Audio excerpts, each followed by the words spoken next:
الحمد لله نحمده ونستعينه ونستغفره ونؤمن به ونتوكل عليه ونعوذ بالله من شرور أنفسنا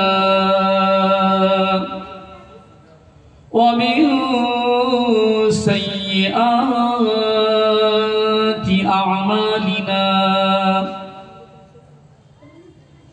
من يهده الله فلا مضل له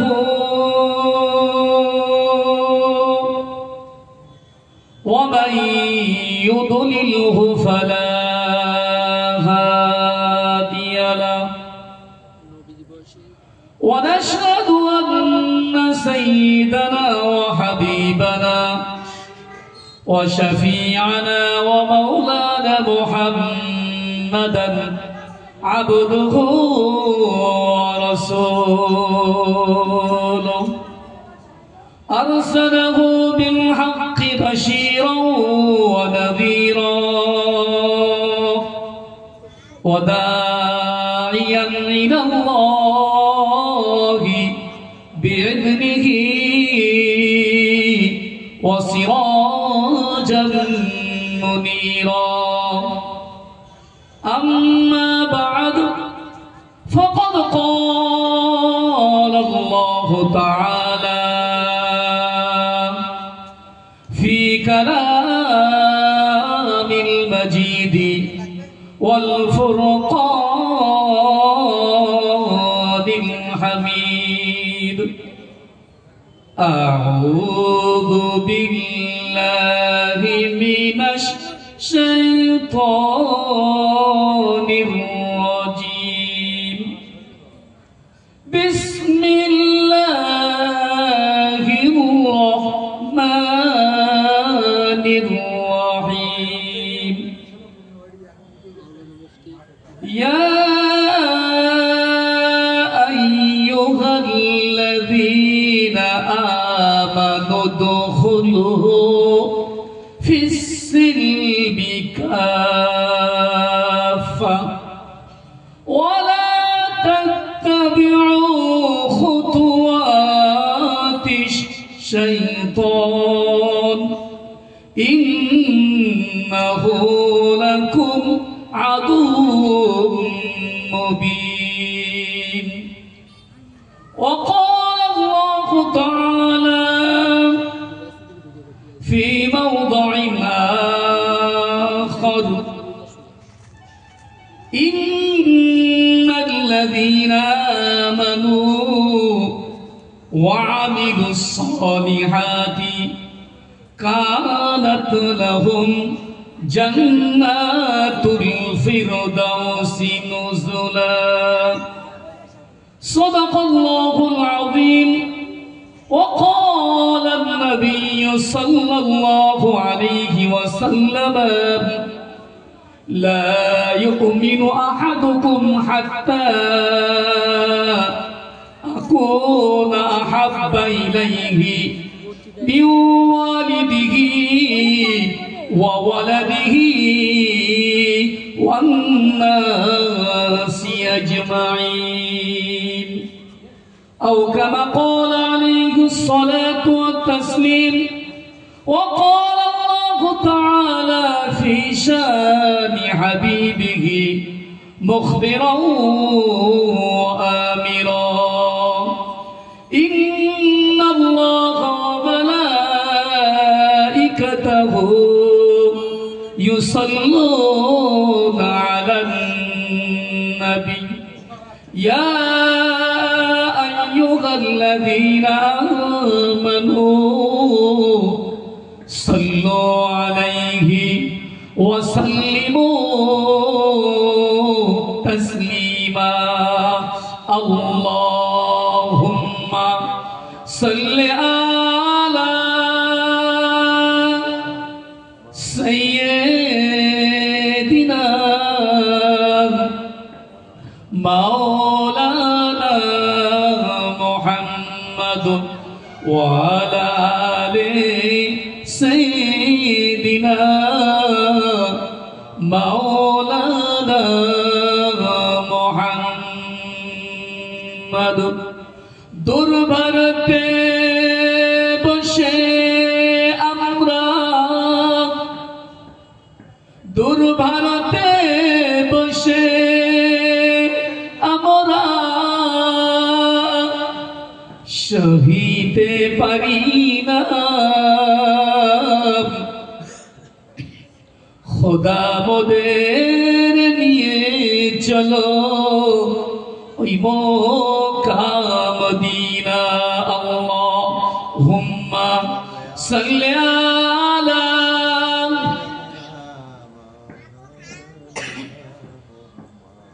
ওয়া আলা আলি সাইয়্যিদিনা মাওলানা মুহাম্মদ একটু কলেমায় জিকির করি না ইলাহা ইল্লাল্লাহ লা ইলাহা ইল্লাল্লাহ লা ইলাহা ইল্লাল্লাহ লা ইলাহা ইল্লাল্লাহ মুহাম্মাদুর রাসূলুল্লাহ আল্লাহুম্মা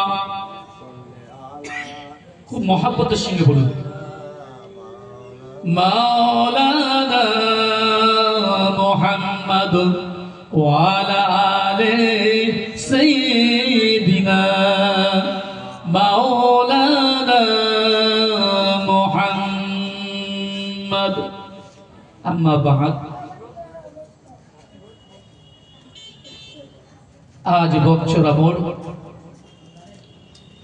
হযরত ফাতিমাতুজ জোহরা রাদিয়াল্লাহু তাআলা আনহা কুরআনিয়া মাদ্রাসা এতিমখানা সংলগ্নে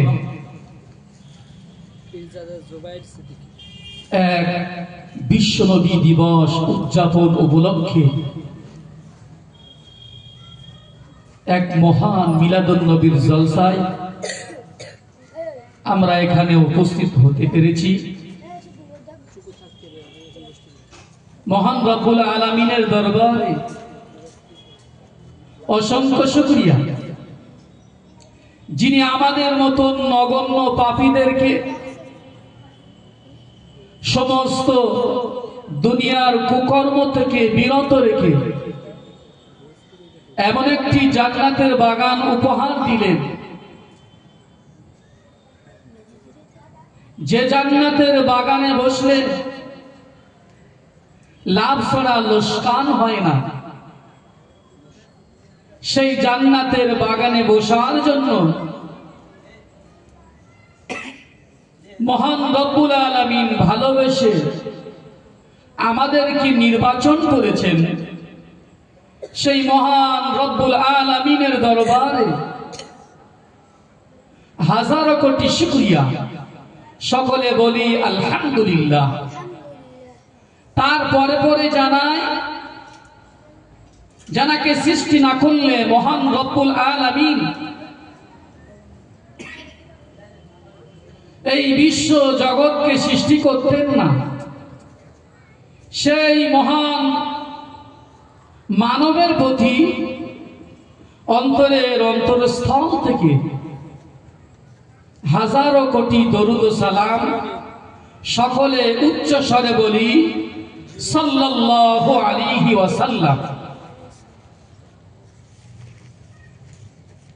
সামনে উপস্থিত আমার দিনদার নেককার আল্লাহওয়ালা আব্বাজান ভাইজানেরা, পর্দানাশিনা আমার ধার্মিক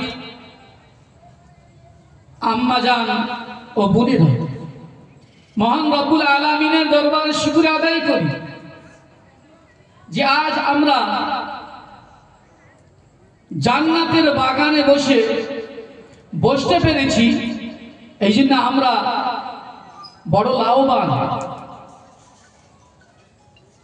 তাই এরকম জান্নাতের বাগান বসলে আপনার গুনাহ মাফ হবে আর সওয়াবের ভাগীদার হবে। মহান রব্বুল আলামিন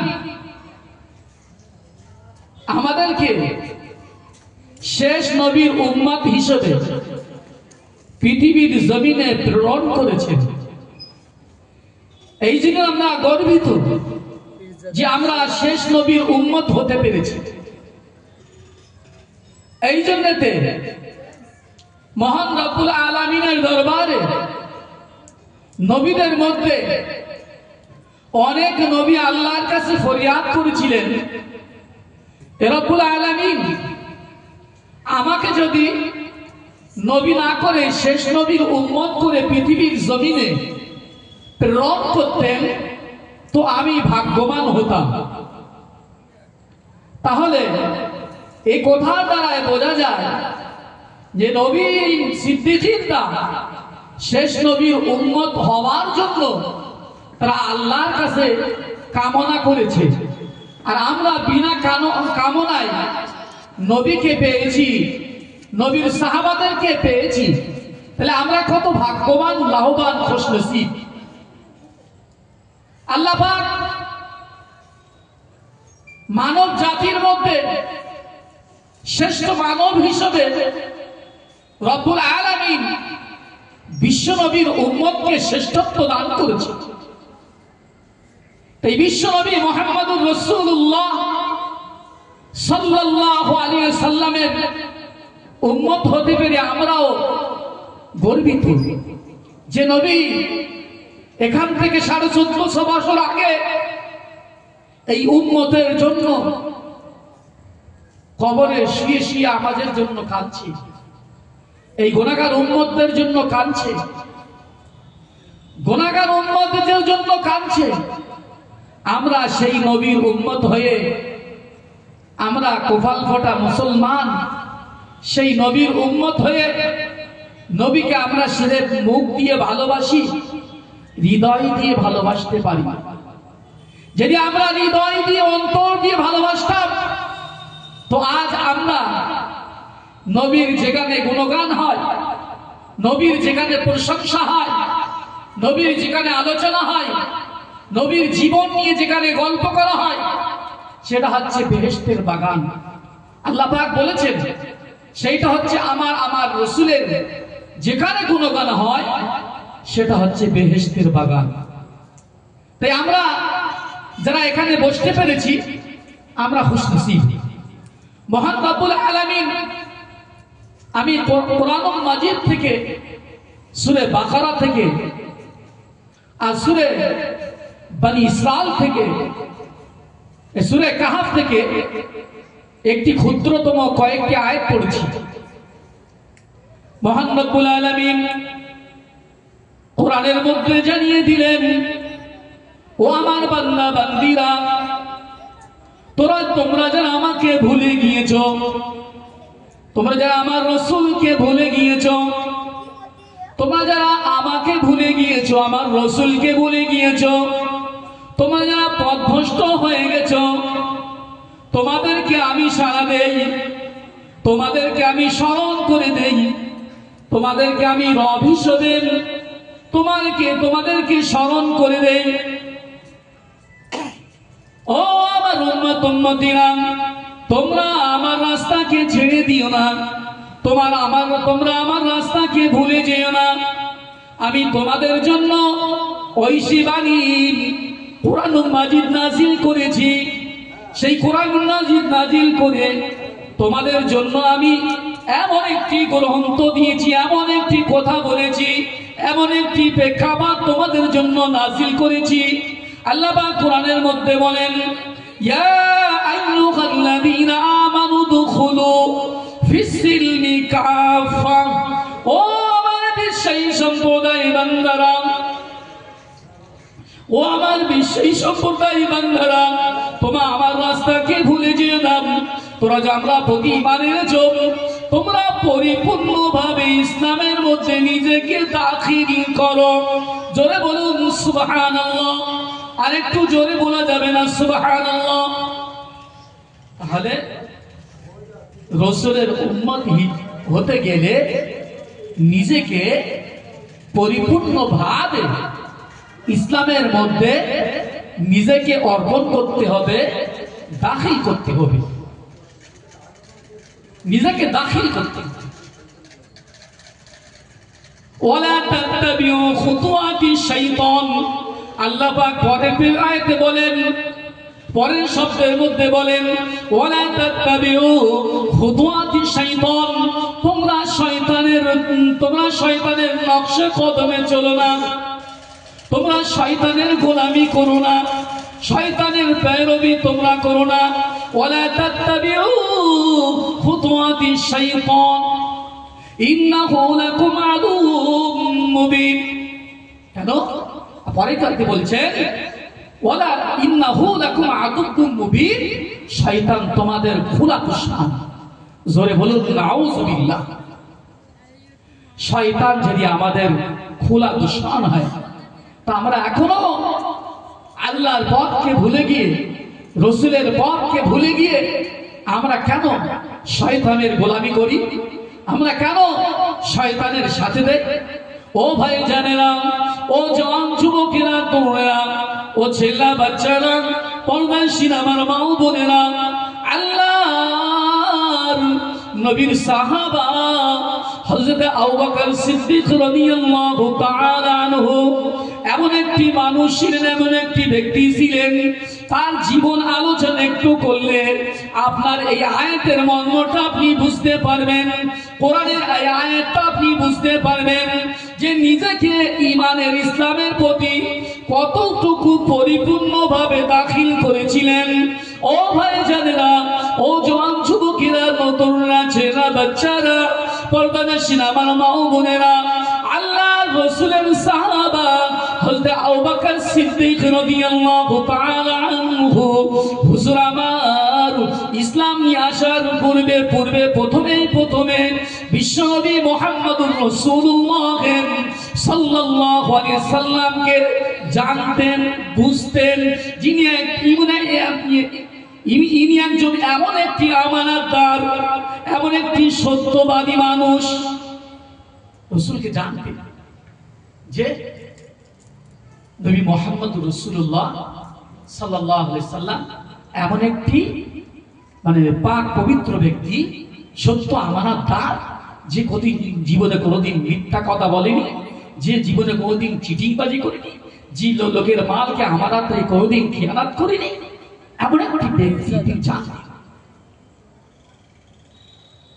ও ভাই জানেরা, ও জওয়ান যুবকেরা, ও তোমরা ছেলেরা, বাচ্চারা, পর্দানশীল আমার মা ও বোনেরা, আল্লাহর রাসূলের সাহাবা হযরত আবু বকর সিদ্দিক রাদিয়াল্লাহু তাআলা আনহু, রাসূলুল্লাহ নবী বিশ্বনবী হাবিবুল্লাহ জনাবে মুহাম্মদুর রাসূলুল্লাহ সাল্লাল্লাহু আলাইহি ওয়াসাল্লাম সর্বপ্রথম ইসলামের দাওয়াত যখন দিতেন, মহল্লায় নবী, দিন দুনিয়ার বাদশা হাবিবুল্লাহ জনাবে মুহাম্মদুর রাসূলুল্লাহ সাল্লাল্লাহু আলাইহি ওয়াসাল্লাম আবু বকরকে বলার পরে আবু বকর সঙ্গে সঙ্গে রাসূলকে বলে দিলেন, ইয়া রাসূল, ইয়া হাবিবাল্লাহ, আপনি যখনই বলবেন আপনার ডাকে আমি প্রস্তুত আছি। জোরে বলুন সুবহানাল্লাহ, আর একটু জোরে বলুন সুবহানাল্লাহ। রাসূল প্রেমিক কেমন ছিলেন, রাসূলকে কেমন ভালোবাসতেন। আপনি যখনই আমাকে ডাকবেন আমি তখনই আপনার কথা কাল বিলম্ব না করি, আমি তখনই সেই রাত, সেই দিন, সেই সময় আপনার জন্য আমার জীবনকে আপনার জন্য আমি উৎসর্গ করে দেব। জোরে বলুন সুবহানাল্লাহ। কি উম্মত ছিলেন রাসূল, কি উম্মত ছিলেন। আমরা কেমন উম্মত যে রাসূলের নাম আসলে একটু মুখ দিয়ে সাল্লাল্লাহু আলাইহি সাল্লাম বলতে পারি। এই রাসূলের ভালোবাসা মুখে মুখে এই ভালোবাসা, হৃদয় দিয়ে ভালোবাসতে হবে। হৃদয় দিয়ে ভালোবেসেছেন আবু বকর, ওমর, উসমান, আল্লাহ রাসূলের সাহাবা। ও ভাই জানেরা, জওয়ান যুবকেরা, ও তোমরা ছেলেরা, বাচ্চারা, আল্লাহ নবী, দিন দুনিয়ার বাদশা হাবিবুল্লাহ জনাবে মুহাম্মদুর রাসূলুল্লাহ সাল্লাল্লাহু আলাইহি ওয়াসাল্লাম নবী আমার এক রাত্রিতে হাজির হয়ে হয়ে মক্কা থেকে মদিনায় রওনা দিবেন, হিজরত করবেন। নবী আমার রাত্রিতে আবু বকর সিদ্দিক রাদিয়াল্লাহু তাআলা আনহু রওনা দিলেন, গিয়ে দরজায় গিয়ে একটা টোকা মারলেন। মক্কা থেকে মদিনায় হিজরত করবে, দরজায় গিয়ে একটি টোকা মারলেন। টোকা, ইয়া রাসূলুল্লাহ, ইয়া হাবিবাল্লাহ, হুজুর আমি উপস্থিত আছি, আপনার জন্য আমি তৈরি আছি, আপনি চলুন চলুন, আপনি এক্ষুনি চলুন, আপনার সঙ্গে রওনা দেন। ও ভাই জানেরা, ও জওয়ান যুবকেরা, ও তোমরা ছেলেরা বাচ্চারা, পর্দানশীল আমার মা ও বোনেরা, পর্দানশীল আমার মা ও বোনেরা, আল্লাহ রাসূলের কেমন উম্মত ছিলেন। হযরত আবু বকর সিদ্দিক রাদিয়াল্লাহু তাআলা আনহু হুজুর আমার দরজায় টোকা মারতেই সঙ্গে সঙ্গে দরজাটা খুলে গেলেন। জোরে বলুন সুবহানাল্লাহ। দরজায় টোকা মারতেই সঙ্গে সঙ্গে দরজা খুলে গেলেন, আর সঙ্গে কি বললেন, হুজুর আমি উপস্থিত আছি। ও ভাই জানেরা, ও জওয়ান যুবকেরা, তোমরা ছেলে বাচ্চারা, পর্দানশীল আমার মা বোনেরা, আল্লাহর নবী দিন দুনিয়ার বাদশা হাবিবুল্লাহ জনাবে মুহাম্মদুর রাসূলুল্লাহ সাল্লাল্লাহু আলাইহি ওয়াসাল্লাম, জি আবু বকর, ও বাবা আবু বকর, আমি দরজায় এসে একটি টোকা মারলাম, তুমি সঙ্গে সঙ্গে দরজা খুলে দিলে, তুমি কি রাত্রি ঘুমাওনি বাবা? ও আবু বকর, তুমি কি ঘুমাওনি? তুমি কত রাত তুমি ঘুমাওনি, আমাকে একটু বলো বাবা। কতদিন হলো? ও ভাই জানেরা, ও জওয়ান যুবকেরা, আল্লাহ রাসূলের সাহাবা হযরত আবু বকর সিদ্দিক রাদিয়াল্লাহু তাআলা আনহু হুজুর আমার বললেন, আপনি এখান থেকে 7 মাস আগে আমাকে বলেছিলেন, ইয়া রাসূলুল্লাহ, ইয়া হাবিবাল্লাহ, আমাকে এখান থেকে 7 মাস আগে বলেছিলেন যে আবু বকর, আমি আর মক্কার জমিনে সইতে পারছি না, আমার এখান থেকে হিজরত করতে হবে, মদিনায় যেতে হবে। সেই দিন থেকে আমি প্রতিদিন দরজায় পিঠ লাগিয়ে আমি আপনার জন্য ইন্তজার করতাম। জোরে বলুন সুবহানাল্লাহ। নারে তাকবীর, নারে তাকবীর, নারে তাকবীর। কেমন উম্মত ছিলেন! ওখান থেকে 7 মাস দরজায় পিঠ লাগিয়ে রাত অতিবাহিত করতেন, দাঁড়িয়ে দাঁড়িয়ে রাত পার করেছিলেন। রাসূলের কেমন প্রেমিক ছিলেন তিনি, রাসূলের জন্য নিজের জীবনকে উৎসর্গ করে দিয়েছিলেন। ইয়া রাসূলুল্লাহ, ইয়া হাবিবাল্লাহ, হুজুর আমি 7 রাত, এমন কিন্তু 7 মাস আমি দরজায় তো পিঠ লাগিয়ে দাঁড়িয়েছিলাম, কিন্তু আমি একটু ঘুমাইনি, একটু বিশ্রাম করিনি। আমি শুধু খাওয়া, একটু নামাজ পড়া, একটু ইবাদত করা শুরু করতাম, কিন্তু দরজার পাশে পিঠ লাগিয়ে আমি দাঁড়িয়ে থাকতাম, আপনার ইন্তজার করতাম, যেন আপনি যেন আপনার ডাকের সাড়া ডাকতে কি যেন আপনি যেন একটু দেরি না করেন, কষ্ট না পান আমার কর্মের দ্বারাই, যেন আপনি যেন একটু, আপনাকে যেন কোনো কষ্ট না হয়, আপনাকে যেন ডাকতে যদি বিলম্ব না হয়। কথা বলবে আমরা কেমন প্রেমিক, কেমন প্রেমিক হয়ে প্রতিবাদ করতে পারি না, আমরা দাঁড়াতে পারি না, আমরা কথা রুখতে পারি না। আমরা কিসের মুসলমান? মুসলমান তারাই হয়েছে যারা রাসূলের জন্য নিজের জীবনকে উৎসর্গ করে দিয়েছে, নিজের বিবি বাচ্চাকে এতিম করে দিয়েছে, বেওয়া বানিয়ে দিয়েছে, নিজের কলিজার টুকরা সন্তানকে শহীদ করে দিয়েছে, কারোর গর্দানকে কাটিয়েছে, শরীরের তাজা রক্তগুলো উহুদ, বদরে, জঙ্গে হুনাইন, জঙ্গে জামাল, জঙ্গে সিফিনে তাদের শরীরের তাজা রক্তগুলো ঢেলে দিয়ে ইসলাম আমাদের পর্যন্ত নিয়ে এসেছে, তারা পৌঁছে গেছে। আর আমরা ইসলামের ছায়াতলে এসে ইসলাম নামে দাড়ি ধারণ করে আমরা রসুলের প্রেমিক হতে পারিনি। রসুলের দিন আমরা নিয়ে এসেছি, শুধু মুখে ধারণ করি, অন্তর দিয়ে আমরা ধারণ করতে পারিনি। তারা কি করেছে? তাদের ইতিহাসগুলো তুলে দেখেন, সাহাবাদের ইতিহাসগুলো তুলে দেখেন। ফুলসজ্জার রাত, বিয়ের রাত, বিয়ে করে বাসর ঘর পালন করতে পারেনি তারা। হয়তো হানজালা রাদিয়াল্লাহু তাআলা আনহু করে চিন্তা করেন,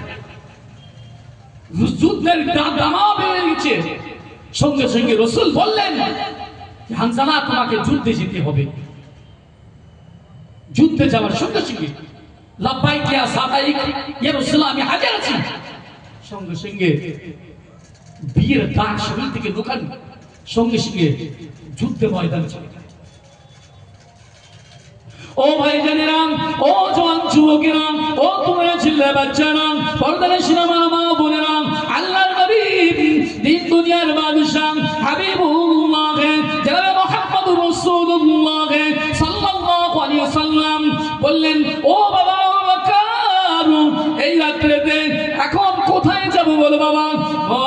হযরত আবু বকর সিদ্দিক রাদিয়াল্লাহু তাআলা আনহু বললেন, বিশ্বনবী হাবিবুল্লাহ জনাবে মুহাম্মদুর রাসূলুল্লাহ সাল্লাল্লাহু আলাইহি ওয়াসাল্লাম মক্কার পাহাড় পাড়ি দিয়ে গাড়ে শহরের মধ্যে গিয়ে আশ্রয় নিলেন। পিছন থেকে খবর হয়ে গেছে যে মুহাম্মদ তার সঙ্গপাঙ্গরা পালাচ্ছে। আবু জেহেল, উতবা, সাইবা তার দল বন্দী হয়ে ঘোড়ার পিঠে সেই রাত্রিতে, অন্ধকার রাত, সেই রাত্রিতে পিছু করলেন। দয়াময় বিশ্বনবী হাবিবুল্লাহ জনাবে মুহাম্মদুর রাসূলুল্লাহ সাল্লাল্লাহু আলাইহি সাল্লামের সাথ দিয়েছিলেন কে? এই আবু বকর। ও ভাই জানেরা, ও জওয়ান যুবকেরা, ও তোমরা ছেলে বাচ্চারা, পর্দার সিনেমা মা বোনেরা, আল্লাহর নবী দিন দুনিয়ার বাদশা হাবিবুল্লাহ জনাবে মুহাম্মদুর রাসূলুল্লাহ সাল্লাল্লাহু আলাইহি ওয়াসাল্লাম নবী আমার আবু বকরকে বললেন, বাবা, ও বাবা আবু বকর, পিছন থেকে শত্রু আসছে বাবা, এখন কি করা যায় বাবা? এখন কি করা যায় বাবা?